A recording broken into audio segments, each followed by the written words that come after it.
Hey everyone and welcome back to another video. Today I'm going to show you how to fix Fortnite not launching on your PC. So the first thing that you're going to do is you're going to make sure that you have your latest drivers installed. So the way you can check this is that if you have an NVIDIA graphic driver, graphics card, what you're going to do is that you're going to click on the arrow up here, and then you're going to click on this NVIDIA button, this NVIDIA icon twice, and then from there you're going to click on drivers, and then you're going to click on this refresh or check for updates. Then you're going to click on it. If there is no install that appears over here, that means you do have the latest drivers.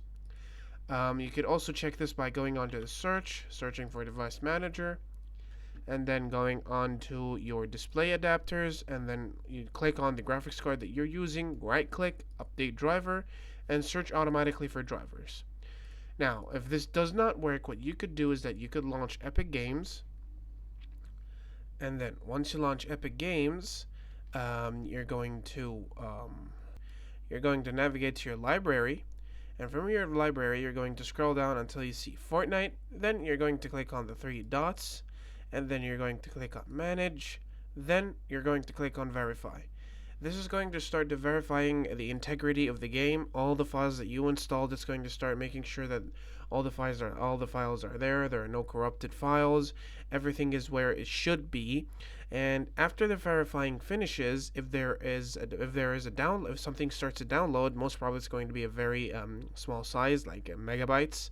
If something starts to download, that means that there were corrupted files and Epic Games installed them, and most probably the game is going to work. If it doesn't, what you could do, if you verify and you try to start the game and it starts, that's well. If it does not, there's a last fix that you could do is you're going to go on to the three dots, and then you're going to click on Options, and from Options, make sure you download the pre-download streamed assets. Basically, what this does is it's not going to grab any textures from the server to play the game. What it's going to do is that it's going to pre-download it, and this most probably going to fix your problem. Any other additional languages that you don't use, try uninstalling it, because it will most probably help.